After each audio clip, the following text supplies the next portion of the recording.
Hello बच्चों, कैसे हैं आप लोग। आशा करता हूँ आप लोग अच्छे होंगे, मस्त होंगे। दोस्तों, आज के इस वीडियो में हम कक्षा 12 के विद्यार्थियों के लिए अर्थशास्त्र का ये पहला चैप्टर रहेगा, जिसका नाम है सूक्ष्म अर्थशास्त्र। सूक्ष्म माने क्या होता है बच्चों? सूक्ष्म है छोटा। सूक्ष्म अर्थशास्त्र ये पहला अध्याय है और इसमें जितने भी महत्वपूर्ण अतिलघुत्तरीय प्रश्न हैं हम जो है इस वीडियो में चर्चा करेंगे। देखो, ये क्वेश्चन कई वर्षों परीक्षाओं में पूछा जा रहा है।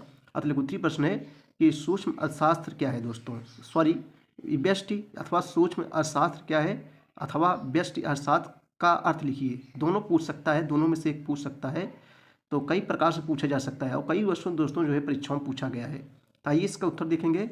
देखो, व्यष्टि अर्थशास्त्र में किसी अर्थव्यवस्था की भिन्न भिन्न छोटी छोटी इकाइयों की आर्थिक क्रियाओं का जो है विश्लेषण किया जाता है।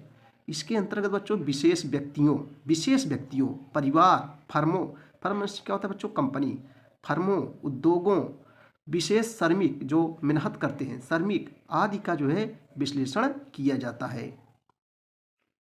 अगला क्वेश्चन बच्चों देखेंगे हम लोग। सब क्वेश्चन परीक्षाओं में पूछे गए हैं।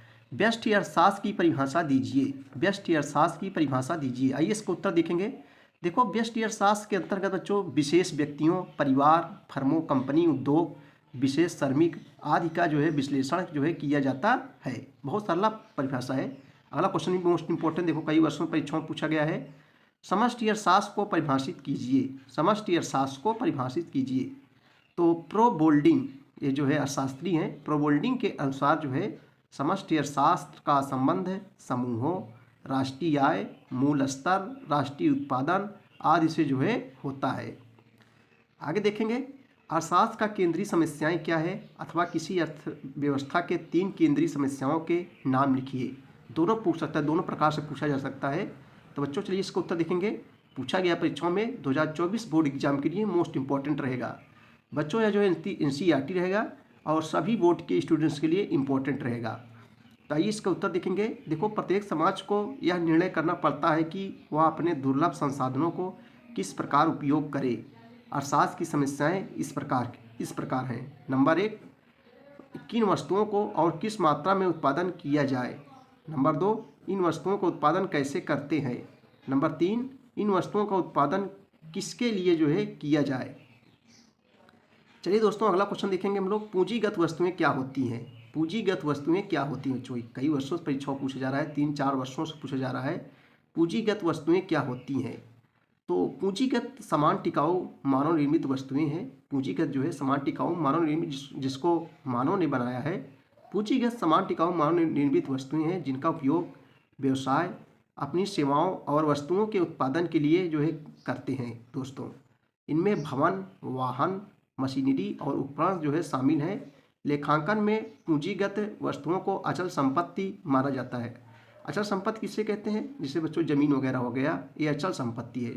और चल संपत्ति किसे कहते हैं? जो चलती है, जैसे रुपया हो गया, पैसा हो गया ना, नोट वगैरह, सब चल संपत्ति है। लेकिन जैसे जमीन हो गया, भवन हो गया, ये अचल संपत्ति जो ये चलती नहीं है, तो अचल संपत्ति माना जाता है। और उन्हें संयंत्र, संपत्ति और उपकरण के रूप में जो है जाना जाता है। अगला क्वेश्चन है कि एक उत्पादक लाभ कैसे अर्जित करता है। एक उत्पादक जो है लाभ कैसे अर्जित करता है। तो उत्पादकों द्वारा जो है अपने उत्पाद की स्वीकृति प्राप्त मूल्य से अधिक मूल्य पर किसी माल या सेवा को बेच पाने से हुआ लाभ उत्पादक अधिशेष कहलाता है। अगला क्वेश्चन देखेंगे हम लोग। सकारात्मक तथा आदर्शात्मक अर्थशास्त्र में भेद लिखिए। सकारात्मक तथा आदर्शात्मक अर्थशास्त्र में भेद लिखिए। चलिए इसका उत्तर हम लोग देखते हैं। देखो, सकारात्मक अर्थशास्त्र विश्लेषण से संबंधित है, जो कारण और प्रभाव को सीमित करने के लिए है। जबकि दूसरी ओर आदर्शात्मक अर्थशास्त्र का उद्देश्य नैतिक दृष्टिकोण से वास्तविक आर्थिक घटनाओं की जांच करना है। अगला क्वेश्चन देखेंगे दोस्तों हम लोग कि व्यष्टि अर्थशास्त्र व्यष्टि आर्थिक अध्ययन के 2 उदाहरण दीजिए। व्यष्टि आर्थिक अध्ययन के 2 उदाहरण दीजिए। चलिए इसका उत्तर हम लोग देखेंगे। तो व्यष्टि आर्थिक अध्ययन के 2 उदाहरण निम्नलिखित हैं। नंबर 1 दोस्तों, एक उपभोक्ता अपनी आय, उपभोक्ता किसे कहते हैं? जो किसी वस्तु को उपभोग करे उसे उपभोक्ता कहते हैं। और जो किसी वस्तु का उत्पादन करता है उसे क्या कहते हैं? उत्पादकता कहते हैं। तो वही एक उपभोक्ता अपनी आय तथा व्यय में किस प्रकार संतुलन स्थापित करता है। एक उत्पादक अपनी फैक्ट्री में उत्पादन का प्रबंध किस प्रकार करता है। ये पहला हो गया यहाँ तक, और इसके बाद दूसरा यहाँ तक। अगला क्वेश्चन है कि एक अर्थव्यवस्था की केंद्रीय समस्याएं क्या है। एक अर्थव्यवस्था की जो है केंद्रीय समस्याएं क्या है। चलिए इसका तो उत्तर देखें दोस्तों, हम लोग 2023 में पूछा गया था ये क्वेश्चन।